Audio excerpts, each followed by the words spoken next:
Hello. Okay, so hey everybody. Okay, so we've gone live without the timer, and I said to David as he joined us today that we were going to go live and there was going to be a countdown. But there you go. That's what happens when you take over hosting duties. Welcome, viewers. It is great to have you here with me today. And you'll notice there's a bit of a change because you'll notice Chris isn't here, and we're going to play a little bit of a game as well. No, and instead I've got a fabulous co-host and guest with me today, who I'm going to be introducing very shortly. And so for those of you that don't know me, my name is Sabiha. I work as an international career professional where I support and serve my clients to help them stop struggling, landing international job opportunities so that they can start thriving in their careers. Now, today, we are going to be revealing 3 simple ways to feel empowered at work. And I'm joined by my co-host, David Morgan, who happens to be the CEO of the CDI, to discuss what can we do and how to feel valued as a career professional. And we're going to be revealing 3 really simple ways you can do that by helping you feel more empowered at work. Now, David, why are we going to be talking about this subject, and why is this such an important topic to be talking about today? Hi, Sabiha. Yeah, lovely to be here. I know I'm no Chris Webb, but I'll do my best.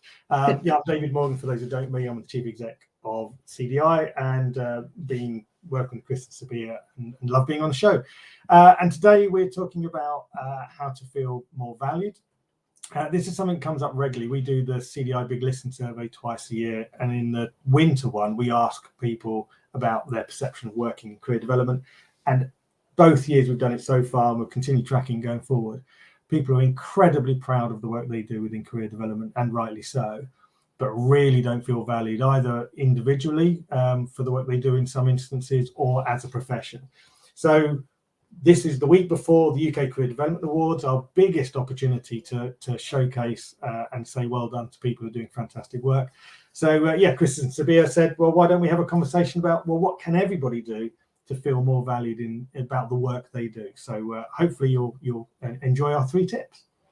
Fantastic. Thank you for that, David. And for those of you that are our loyal viewers, welcome, welcome, welcome. We love having you here. And if you're watching the show for the first time, well, welcome to you too. It's great to always see new faces. Now, we love interaction, don't we, David? So today, we want you to use those comment boxes down below and join into the conversation. Perhaps you've got ideas around what kind of things can be done, should be done, or perhaps maybe you're doing them right now that help you feel valued as a career professional.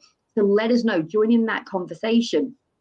Also as well, if you haven't already hit that like and subscribe button, make sure that you do, because we always like to know and engage with our viewers to know what kind of content is beneficial and how we can serve you better. And it also just makes Chris and our job so much more pleasurable to know that the content that we're creating is helping you. Now, I want to put out there, Chris is currently obviously not here in the studio with David and I, but he is somewhere, and perhaps maybe you are with him right now. So we're going to play a game. Did any of you ever play that or read those books, Where's Wally? Well, today we're going to play Where is Chris? So I'm going to be dropping major hints throughout the show. So for those of you who are going to be using your active listening, pick up on those tips, or perhaps maybe you're with him right now, he's sat next to you. In that case, drop it in the comments, whether you're watching live right now with us, or perhaps you're watching on the replay. Please do engage with us. We love hearing from you. And if you haven't already joined the Facebook community, hang on a second, I'm just going to show you details of how you can join that. Head on over there. You do need to be a member of the CDI, and here is where you can go to find out more information about becoming a member. And apparently this catchphrase is now caught on because I say it so often, which is that it costs less than a price of a fancy Starbucks frappuccino, cappuccino, non-fat latte with almond syrup to actually become a member and gain so much value and so much benefit from the membership. So please do check that out. Now, we talk about, at this part in the show, what have we got coming up? So as David said, we're going to be exploring how can you feel valued and what are some of the 3 simple ways that you can feel valued. Then we're going to be celebrating. We're going to be heading into our segment around careers cheers. And I've got some great, fantastic stories for us today. And if you've got anybody, perhaps maybe yourself, you're doing some amazing work, or maybe you've got colleagues within your organization or with another organization that you worked with, We love hearing from you. So again, joining the conversation, use that chat box, let us know. And then we're going to dive deep and we're going to really get our sort of kind of fingers dirty around the topic about how we can feel valued and what these tips are. And then as always, we'll wrap up the show with our latest news stories, both from the CDI as well as the wider careers development service. So that's what we've got coming up with you. Who's excited? Give me a cheer. And who's excited that I've got David with me in the studio today? And oh my God, David, I can see that the chat box is kind of blowing up at the moment. So do you want to pick out some of the comments that are coming through for us? Yeah, there's a lot of talk about Chris mainly. So that's right. I think a couple of people might know exactly where he is, but are being very kind, saying they won't share it just yet.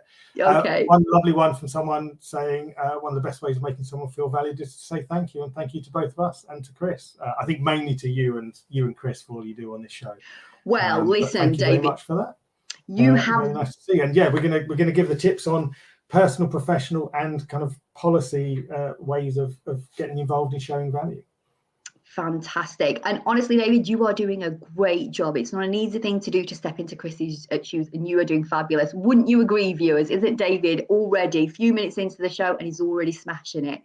So the careers cheers for today. Who are we celebrating today? So there's a few stories that have come up that have been brought to my attention that I felt were well deserved. Now, as always, the first story that I want to sort of kind of give a careers cheers to is this one. Another plug for the careers impact hashtag.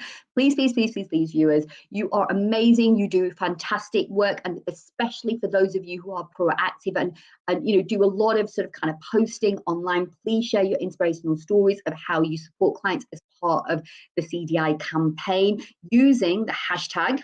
We've got careers impact, plus also there is the hashtag. I know it's a little bit long, but you only have to type it once.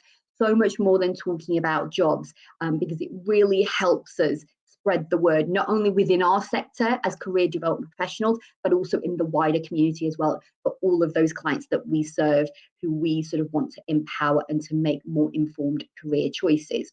Then my second careers cheers is to all the nominees, and we're going to be getting into this because little sneak preview. Tip 2 is going to be going into a little bit more detail about this. This is for all the nominees shortlisted for this year's UK Career Development Awards. And there are still tickets, David. Am I right? If somebody is getting excited now and they're like, oh my God, I haven't yet booked my ticket for Monday, there's still tickets available. Is that right? Sorry, the benefits of mute. Yeah, the last few tickets are available, so you've still got time to come to the awards and to the conference on Tuesday. So, yeah. Fabulous, wonderful. So that is great to know. So if you are now, don't delay, head on over to the website and get those tickets booked for you. And then finally, the third careers cheers goes out to all the colleagues presenting. All the colleagues presenting at the AgCast conference on the 20th and the 22nd. If you're there right now, and you've sneakily sneaked out to come and join in with the show, let us know. And all those speakers that are going to be presenting at the National Careers Leaders Conference that David just mentioned. And plus, I want to give another cheeky shout out to Lucy Slatter and Rob Slatter, who have come all the way from Australia to be at these conferences. So welcome. It's great to have some Aussies joining us today. So that's sort of kind of wrapping up for our careers cheers for today. Now, if you haven't already joined in the conversation, or perhaps you are interested in learning more about, make sure you hit that bell button and subscribe button on whatever platform that you are sort of watching us on, because that will make sure that you never miss any of our sort of kind of shows, but also updates as well. Now, most career professionals feel proud, David mentioned at the start, of their work, but it doesn't always translate into feeling valued in the workplace. Now, there can be a myriad of reasons, but some of the sort of more popular ones that I've heard from my fellow colleagues, but also sometimes I felt this way, and perhaps maybe you can resonate as well, viewers, that you felt this way. It could be that you're working independently, or you are the only career professional within your organization, or perhaps your department within your organization, even though there is many of you doing similar type of work isn't seen how you would like to be seen. So it doesn't matter where you are in your professional journey. Maybe you're just starting out in your career professional journey. Perhaps maybe you had done a career previously and then you got excited about working in this sector. It really doesn't matter. Today, we're going to explore 3 simple ways you can adopt to feel valued as a career professional. So David, before we did the show, we kind of talked about why this was an important subject and why we wanted to explore this about how to feel valued as a career professional. So let's set this up. Our impact is far-reaching and goes beyond the one or many interactions we have with the clients we serve. Yet this may not always lead us to feeling valued in the workplace. Why is that? What are some of the common themes or threads or comments and reasons that you hear from colleagues about feeling underappreciated, overworked, and sometimes deflated, as it doesn't feel like their impact is being seen by decision makers and those in positions of authority? Why do you think that is? Yeah, and it does vary across the countries, across the UK and internationally. It depends on the situation we're in. But yeah, certainly there is an increase in people who are working probably more in isolation. So we're used to have local authority teams or school teams. There's now an individual often. You've got all those who work in private practice, so they work on their own, and they'll go into other organisations potentially. But some of it is about that sense of community and feeling that you're with a group of like-minded people who understand the same background, and that I think has eroded in some areas over the last few years. We know certainly in the English part of the system that the money's been taken out of the system, so you've got feeling undervalued through pay and reward, but also through standing within some of the organisations. There are some fantastic stories where people are very well recognised, and they're equally important to recognise and to see and to learn from. And what we put together are these 3 tips around what you can do on a personal, professional, and policy basis to help you influence that. And it kind of mirrors the work that we do as the CDI, as well as other organisations around how do we support and encourage individuals as members, how do we make sure the profession is recognising the best within itself, and how do we champion the profession so that it is recognised for the value it has. And when we get into it, I'll kind of give a couple of examples of that. Well, shall we get into it then, David? Because I can see you're like raring to go, and I can see also as well in the audience, I could just see, I'm just going to bring in a couple of comments that we've had that have come through. Yes, I've got here someone, I can't wait to see so many people who I've only seen on screen as also seen old friends again. I've got somebody here that's saying, totally agree, Dave, with what you're saying and the reasons why, feeling valued, feeling appreciated, how that impacts us as career professionals as well, but how that impacts the way we serve our clients and also the wider community, as well as our own continuous professional development as well. I've got more people jumping in the chat saying, looking forward to the awards on Monday, especially to meeting friends and colleagues, old and new. If you're on the fence about it, jump off, book a ticket. It'll be great to see you there. Another Facebook user here saying, I have tickets for both. See you there. Although just remembered, I've not booked a hotel. So currently multitasking. I like that. I love the fact that our viewers can do 2 things at once. And then we've got also some people celebrating with us. Congratulations to the nominees and all those who entered and didn't quite through to the shortlist. It's just great to celebrate your work. And we're going to be diving into this, aren't we, David? I know this is something that's very close to your heart and you're very passionate about. And I'll just bring in one more final comment. Sorry, because there's so many comments that are coming through. We're trying to get through as many and recognize them. Yay, congratulations to all the nominees. Can't wait for the awards next week to properly geek out with other career folks. So we can definitely see that there are people there. So David, tip number 1, can you reveal to our viewers what tip number 1 is, but also as well why you picked it? Because I would imagine there's going to be some people that are going to be like, oh my God, yes, David, 100%, I agree with you. But then there might be others that might go, I don't know about this one. So yeah, talk us through tip number 1 and why you picked it. Yeah, so tip number 1 is around the personal aspect and sharing your personal success stories. And this is something that's been talked about for a while. We touched on it a little bit earlier. You've got the careers impact hashtag. You've got so much more than talking about jobs. But it's actually really important. I think there's a modesty sometimes and a shyness within career development that we need to kind of decide we don't need anymore to a degree. I think it's a very positive trait, but we've also got to shout about the fantastic things we do. There is also obviously the elements of confidentiality, so you've got to be careful you're not sharing anything that you shouldn't be sharing about someone. But there's some really good examples online. There's some really good examples I've heard talking to members of that individual impact by talking to a client of whether a young person or an adult, and actually changing their lives. I think those are fantastic stories to share amongst us as a community, because it helps other people, reminds other people of what the video, why it is we do this work, why it is that everyone's a careers practitioner. It's a very, very caring profession. But I think that's also the other element. As a caring profession and people who care very much about what they do, it's being able, if you share one of your experiences online, for example, you'll see people pile in immediately and say what a wonderful example and how fantastic, and why shouldn't you also get that feedback? But also I want to kind of expand it a little bit beyond just that kind of online piece, which is how do we talk about our own work? How do you do it? So I'm not a qualified careers professional, so I don't have these stories, but I have stories from my personal life which I've used, and you may have heard around supporting my daughter, my son, and other people. But if you're in a pub, or if you're out for dinner, or you just at a family do, or whatever, quite a lot of feedback I've had over the last couple of years has been people ask me what I do. When I say careers advisor and kind of explain what I do, they go, well, careers coach, careers counsellor, whatever my role is. People go, oh, okay. Don't tell them what you do. Tell them about one of the stories. I don't have the stories of my own, but I've relayed other stories I've heard from this profession, from individuals. And I swear people are sitting there getting goosebumps. I had one person almost in tears telling them someone else's story that they told me about how they helped someone.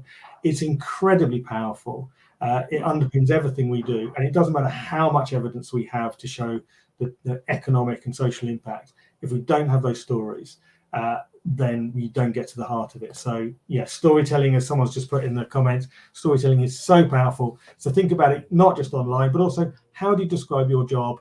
And how do you describe your job in terms of those stories that demonstrate what you do, rather than, running through the functional stuff. So that's tip number one.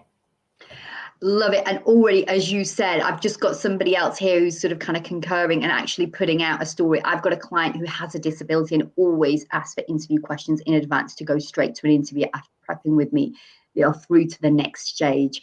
You know what I mean? That's the impact, isn't it, that we can create. I've got somebody else here, sorry, as well, that's just jumped in with a comment. When I go networking to talk to people and they ask what I do, I tell them this is somebody that's putting into practice, David, exactly what you're suggesting. I show people how to go to work with a smile on their face. It always opens a conversation about the value we bring. Yeah, so don't share the job title. Oh, I'm a careers fill in the blank, whatever that looks like. It's talk about how are you doing? What's that transformation? What's that journey that you're taking your clients on? Yeah. And there's been a couple of comments as well about questions actually. Will the new CDI website have a careers impact section, or could there be a featuring career matters too? Great ideas, and we'll have a look at those. We kind of started the careers impact hashtag with Chris and Sabiha about a year ago, I think, because we didn't have the capacity to do anything with it at the time. So if we can start getting the stories, then when we've got the capacity of the new website, then we can start looking at how do we bring them in. So yeah, that's fantastic. Great idea.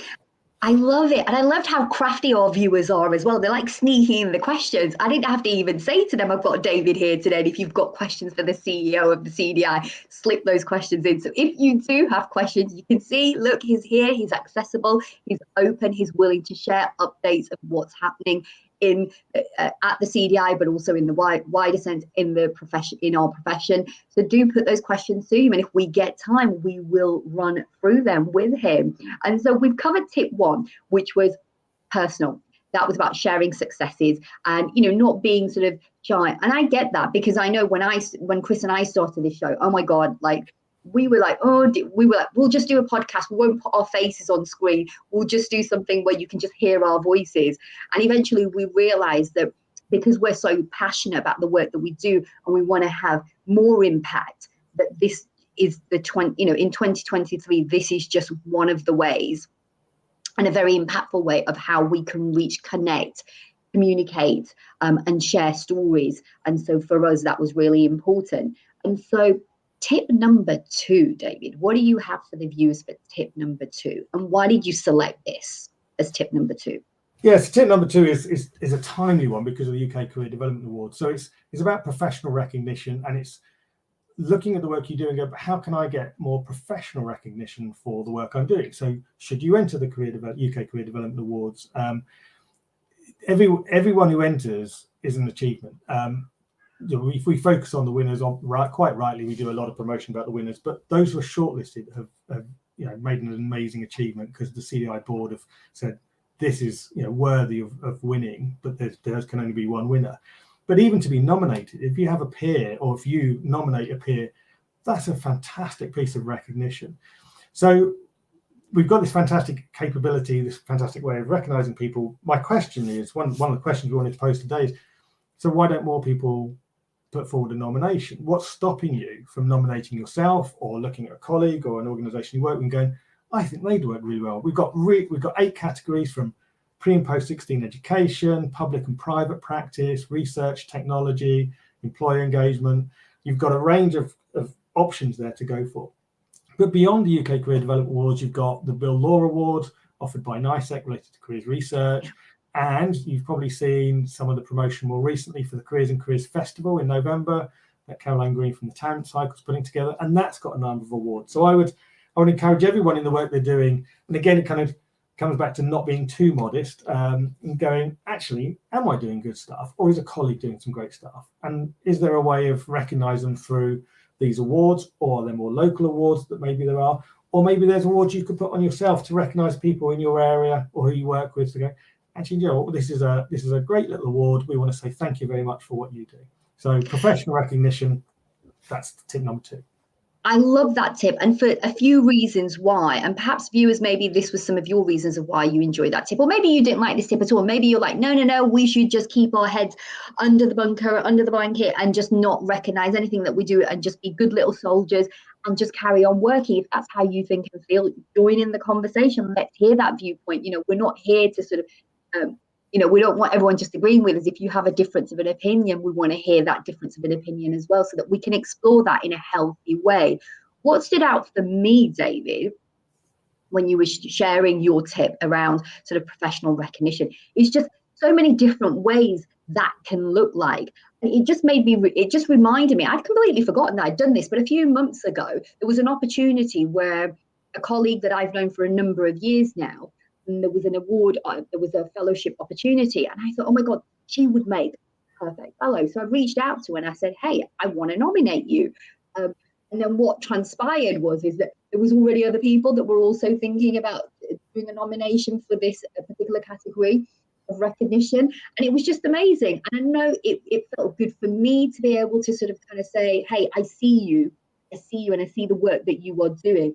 I know she felt good about the fact that I was sort of saying to her, hey, I'm recognizing you, I'm acknowledging you, that you are a valued member of this profession and you do so much and you give so much back.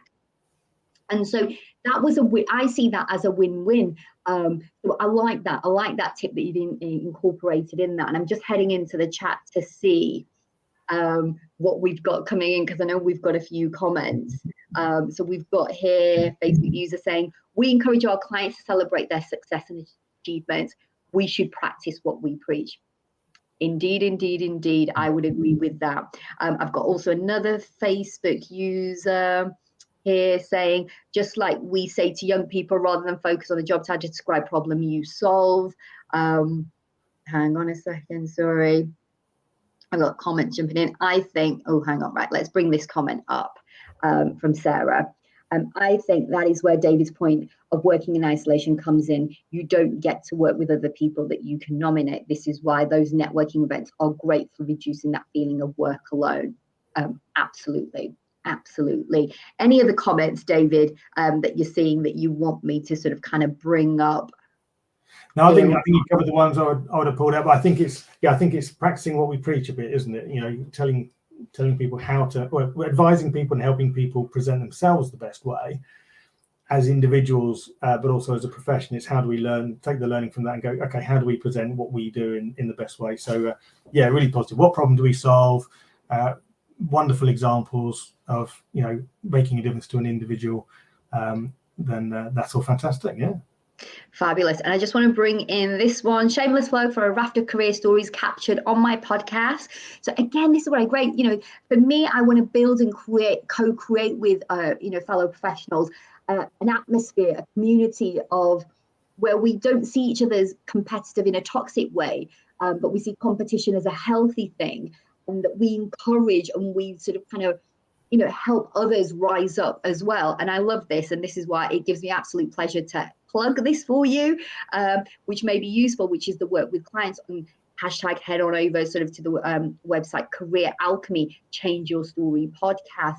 And, you know, these are like fabulous work that is happening in so many different spheres. I mean, regardless of what area that you're working in and what type of client that you are serving in.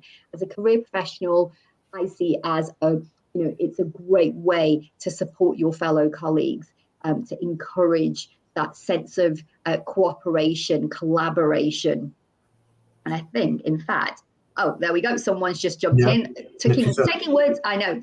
Collaboration, of course, every time our is fantastic at this, and I would agree. I'm just going to bring in a final comment before we head on over, before David shares with us tip number 3. Ruth just shared, if you manage staff who you think deserve recognition, don't forget how it makes them feel when they hear you nominated for an award. I concur, which is echoing what I was saying earlier as well. As always, we are closely running out of time. So we are going to head on over to tip number 3, David. Tip number 3, what is it and why did you pick it? So tip number 3 is kind of the flip side we were saying before about the careers impact stories and those personal stories, really adding the heart to the argument. This is kind of starting to talk more about the head of the argument. So it's about influencing policy. And I think it can feel very disempowering that governments are a long way away, decision making is a long way away from each of us as an individual. And that's true to a degree, but there's a part everyone can play. So part of our role as the CDI, along with a number of other organisations through the Career Development Policy Group and elsewhere, is all about flagging the value of career development and really kind of championing greater investment, greater focus on it across the UK and internationally. So what can you do? Well, we can't do that championing without data, without support, and without really, you know, the help to disseminate. And so it's inputting to it and helping share it. So there are things like the CDI Big Listen survey, particularly the one that we do in winter, which is about perceptions of working career development. We've used the stats from that about, I can't remember what the number was, about 28% of people saying they might leave within 2 years. That's gone to, you know, pretty high levels within the DFE. It's been at conferences, it's been everywhere. But if we don't have people filling in the survey, we don't have the data to support that. So it's really important, and there's a real opportunity for every individual to contribute through that. There's petitions that come up regularly that need signing. There's being more involved in campaigns. One of the things we've got in our business plan for this year is to do more campaign work where we're looking at longer term campaigns and really developing things. So look out for anything on that. How can you share it? How can you get involved in it? How can you comment on it, feed into it?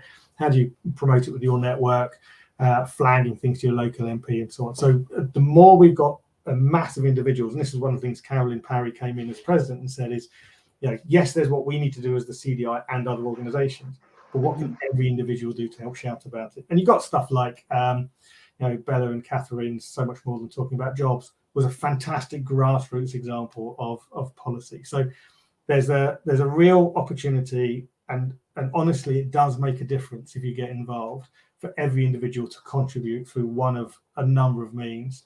You know, I saw a lovely little sign actually yesterday, just a very quick tangent, lovely sign that kind of summed it up. And she said, I am so angry, I could vote.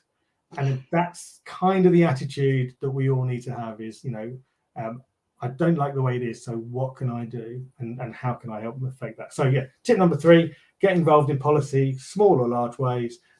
There's many opportunities. 100%. And you've got people echoing similar views and also bringing in different fresh perspectives around, if you don't respond to surveys. You mentioned the CDI Big Listen to take our views. How can the CDI take our views forward? So that participation is important. And people talking about, I'll just put this up on screen, petitions protecting the terms, careers, advisors, consultants. Can the CDI please share and endorse this? So that's a request that's coming up. So I'm sure David will take a look at that as well. But as we come sort of the final few minutes left of our show, and we are going to go into overtime. David, summarize for me, sort of kind of 3 tips. We've given everybody 3 simple tips, 3 very different ways of how they can go about their day-to-day work to feel more included, feeling more valued, and translating that into, delivering transformative career development, sort of kind of services, products, etc. What are your final thoughts? So my final thoughts, kind of echoing what I said at the beginning, this is a profession that quite rightly deserves to feel proud of what it does, and it absolutely does. And everyone's passionate about the work that we do. So, taking these tips, and we'd love to hear your ideas on anything else you can do. Really, it's about helping you feel valued and helping others feel valued about the work they do, and so that we can be proud and valued, which is really key.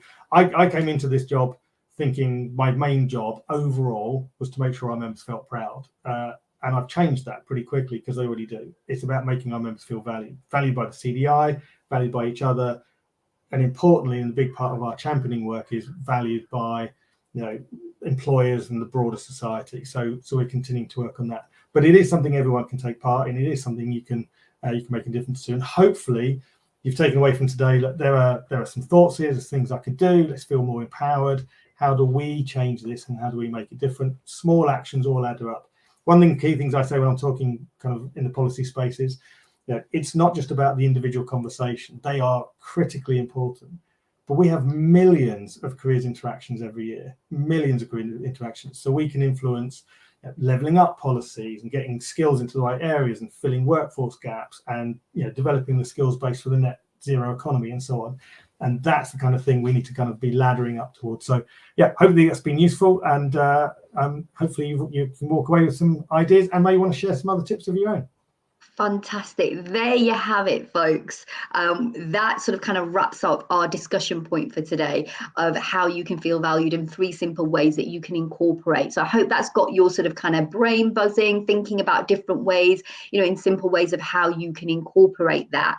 So we're going to leave it there for now. But remember, just because the conversation has ended here right now, that doesn't mean that it ends in the comments and on the various different platforms that the CDI and the show is sort of streamed on. So please do continue the conversation. And as always, hit that like and subscribe button if you're enjoying the content that we are producing. And even if you're not enjoying the content, let us know why, so that we can improve it and find different ways. So all we've got time to do now is to do the final segment of the show, which is the news stories, the latest CDI news and the wider careers development professional. So David, 3 stories, and I was really strict with David before the show. I was like, no, you can all, because he was like, no, I've got loads of stories. I was like, no, I was like, no, you're getting 3. So 3 stories, David, that you picked that you want to highlight that the CDI is currently promoting or working on or engaging on. Brilliant. Yeah, I'll try and keep them really quick. We've talked about the UK Career Development Awards a lot and the National Career Leaders Conference next week. So they're fantastic work going on there. And still tickets to book if you want. We've just closed the CDI Big Listen survey, the summer one. We had some great responses. So thank you very much for people for that. Always we could do with more. But just to let you know, we'll be analysing that, and that'll be published in October's Career Matters and be posted on the website. And hopefully by that point, it'll be a new website. So that'll be launching imminently. So really, really important. That's about the CDI and the services we offer and your perceptions of it. And then the winter one, look out for that, is about working with the perception of working within career development, which is open to everyone. A couple of other quick things, which are both policy related, kind of relating to that third tip. We're co-convening a roundtable on personal career guidance in England with the Gatsby Foundation as part of their 10-year review. We've got a number of people who have already put their hands up to come along to that. Really grateful to them. We do have a few places still left. So if you're a careers advisor offering and providing personal career guidance to young people in England, please do drop me an email at david.morgan@thecdi.net. It is on the 20th of July and be in London, so you have to be able to do that. But if you want more information, just ping me a note. And it's your chance to input. What they're really keen on hearing is the real experience and personal guidance within schools and colleges. And then finally, 18th of July, we're at the Houses of Parliament as part of the Career Development Policy Group. We're running a session on the Career Guidance Guarantee. We've got members of Parliament come, House of Lords and advisors, employers and others coming along. It's invitation only because it's a very small group, but we'll be able to share a bit more about that. But again, it's a fantastic opportunity to raise a profile with really at the heart of UK government around the importance of career guidance all the way through life. That's me done, Sabiha. Thank you, David, for that. And it's so fascinating because the stories that you've picked really complement some of the stories that I picked for the sort of kind of wider sort of what's happening in the wider sector. The first story that I picked out, kind of complements. We've got Catherine Holler has just become, I say just become, at the beginning of this month on the 1st, became the Executive Director of Careers England. And so you might be wondering, okay, Sabiha, why pick that news story? Well, I think when there is a change in leadership in organisations, particularly for those career professionals that are based in England, and this impacts you, it's always good to know who is sort of kind of taking a lead on and making key decisions for young people and adults. And Catherine takes over from Kieran Gordon to continue Career England's work with its career provider members, as well as working with the CDA and others as part of the Career Development Policy Group. So that was my news story number 1. The news story number 2, again, it was cheekily mentioned by David earlier on in the show, and that is that the Careers and the Careers Festival is taking place on the 14th of November. And I know for some of you might be like, oh my God, it's so far away. For more details and tickets, because before you know it, it will be here. You can head on over to Caroline Green, who's going to be coming on to our show in a few shows' time, talking about this and a few other things as well. So check out her LinkedIn post. And then finally, the final one, again, segueing into something that David has just been talking about, and that is that there are concerns over the post-16 qualifications. So around policy reform, the House of Commons Education Committee report on the future of post-16 qualifications recognises the need for simplified education routes for YP, and David has shared with you all ways of how you can get involved, and there's also a report that you can download as well. And that's it, folks. That's us done for today. And if you're wondering what have we got coming up in the next show, so that's going to be taking place on Wednesday, the 12th of July. So set your calendars, let your bosses know, or your clients know that you've got between 12 and 12:30. You're going to be joining us, and we're going to be talking about Nothing About Us Without Us. And we've got Youth MP Izzy Garber that's going to be joining us, and Ladi Mohammed Chapman to explore this topic. So thank you, David, for being a fabulous co-host. And for those of you that figured out where Chris was, well done you. And if you think that David did a fantastic job, which I think he did, let's give him some praise and some cheers in the chat box. And we will see you next time. So till then, have a great Wednesday. Bye-bye. Thank you. Bye.